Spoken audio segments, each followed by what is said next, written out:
Welcome to the JaguarKing podcast, where we purge the roster 1 week before the season opener.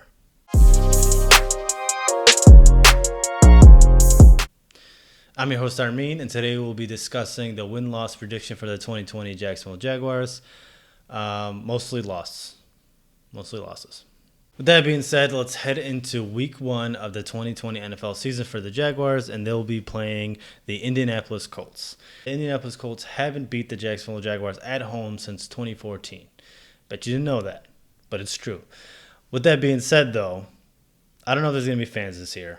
So does home field advantage really even matter? For this sake, let's just say it does.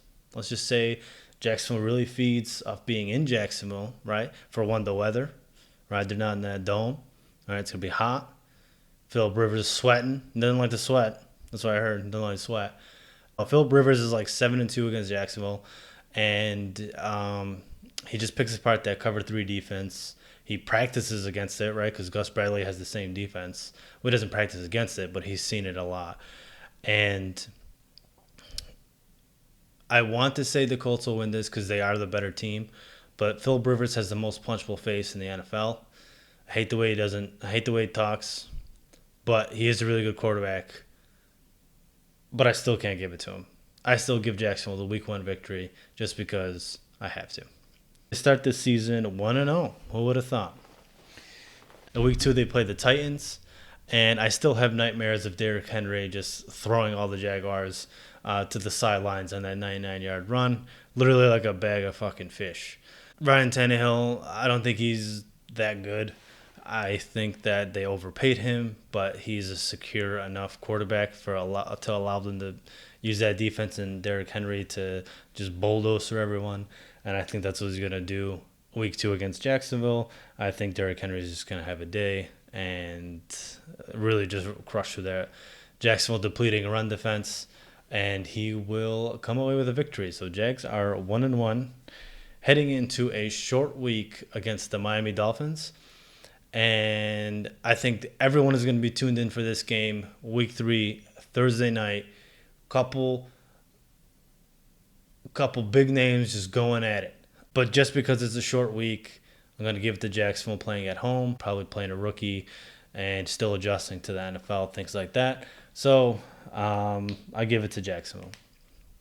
So 2-1. And then they play the Bengals in week 4. Joe Burrow will have his rookie woes, hopefully.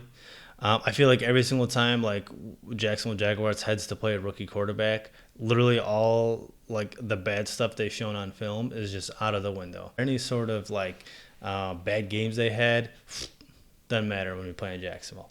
With that being said, though, Jacksonville beat them last year, not by much, but they beat them, and they're playing a rookie QB. So I give it to Jacksonville. They're 3-1 in the first quarter of the season. Now we're talking playoffs. Here we go. So they're playing the Texans week 5. I think Deshaun Watson is just going to have a field day. Even without Hopkins, I just think they're a better team overall.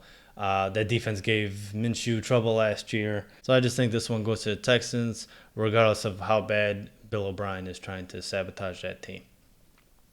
Sounds familiar, huh? And then they play Lions week 6. I think if Lions weren't coming off a bye week, I would give this to the Jaguars. But because they're coming off a bye week, time to prepare. Matthew Stafford's still got a lot left in the tank, and I think he comes away with that victory. I think it'll be a close one, but I think that ultimately the Lions win that one. And then week 7 is the bye week for the Jaguars. The Jaguars have lost the bye week before in previous years. I'm hoping we don't continue that trend. And then we head over to the West Coast and play the Chargers. I don't think the quarterback at this moment matters. I just think Jacksonville going to Los Angeles, going to the West Coast matters more. They always lose in the West Coast. They crushed them last year. I think that regardless of the starting QB, the only hope is if Dr. Herbert's in there. Maybe he's just not what the Chargers wanted him to be. And then after that, we go back and we play another division opponent. We play the Houston Texans. And again, I think this is where all the playoff hopes begin to die. Not that we had much anyway to begin with, but this is where I think they start to be like, okay, we're definitely not going to the playoffs at all. I just think Deshaun Watson, again, just comes away with the victory. But wait, Week 10 against the Packers, I call this one a win. I know you guys are thinking I'm a psycho. Partly I am. But this is a classic trap game. There's always that one team who's just a playoff team, and then Jacksonville's coming to town. They're like, oh, all right, yeah, whatever. Like especially against Aaron Rodgers. He's been doing it for so long. I can see him, during the week being like, hey, Jordan Love, why don't you you want to get in there, throw me a couple passes maybe against these guys? Huh? You want to just, you want to start this week? Because I could take another week off. I don't care. I could see that happening, and I could see Jacksonville sneaking away with a victory here. What's most likely going to happen is they're going to get torched. But that trap game is always looming. I think Jacksonville always gets one trap game victory a year. That's something we can hang our hat on. We don't make it to the playoffs. We don't get near the Super Bowl. But we'll randomly beat a good team when they weren't expecting it. The week after that, we'll go to the Steelers. And I'm calling a back-to-back victories here. I'm calling it victories against Packers, then we go to Steelers, and we beat the Steelers. Again, you're probably thinking, am I a psycho? So hear me out on this. For whatever reason, Jacksonville Jaguars always played the Steelers tough. I don't know why. I don't know if Mike Tomlin gives them the game plan. For whatever reason, Jacksonville, throughout their history, they actually hold the head-to-head victories over the Steelers. And that's a surprising stat, just given that Jacksonville has just not had nearly the success that Pittsburgh has had. But they always play them tough, and that's why I give it to them, just for shits and gigs. So heading into Week 12, they're 5-5, and now I know I just said that playoff hopes died a couple weeks ago. They string a couple victories. Now we're back to talking, hey, this can happen. Wrong. They go and play the Browns. I'm not that big on the Browns, but they have Odell Beckham, Jarvis Landry, Nick Chubb, and I just think that their talent alone will take them to victory, and then we're back into this team sucks. Okay, so then we're going to play the Vikings, and this is a Yannick Ngakoue revenge game, and with how much hatred he has towards Jacksonville, wanted to get out of there so bad, I'm expecting 13 sacks. 300 rushing yards, maybe 3+ touchdowns throwing, maybe even catch a pass. So that's another loss. And then Week 14, they go and play the Titans again. I'm just expecting Derrick Henry just to, just freaking fling him across the field. So there's another loss. And now we're sitting at 5-8.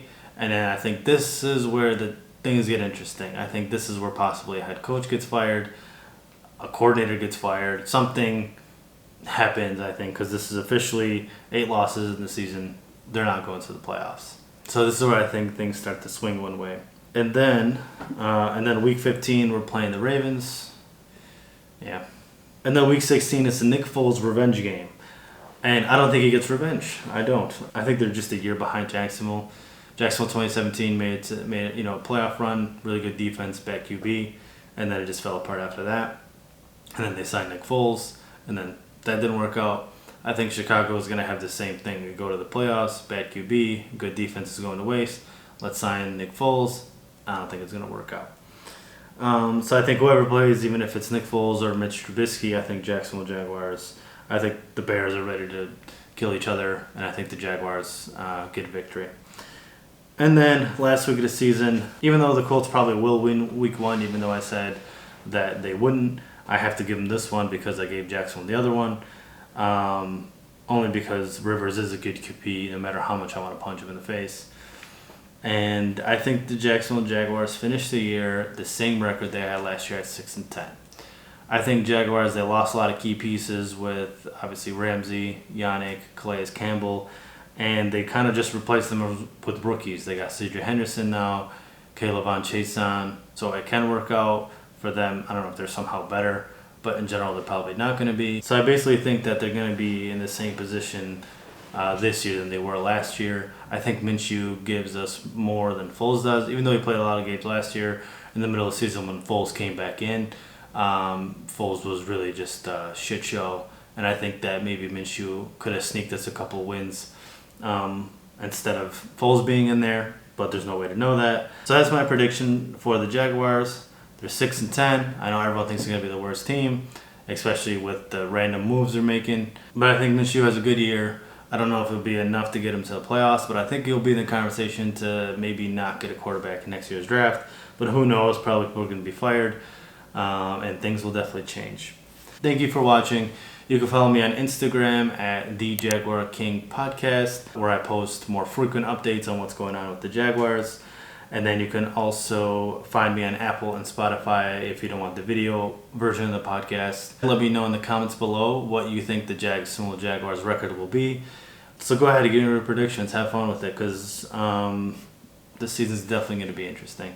Next week I'll be previewing the Week 1 matchup more in depth between the Colts and the Jaguars. And I'll try and contain my anger towards Phillip Rivers. That being said, thank you for watching. Please like, comment, and subscribe, and I'll see you next week.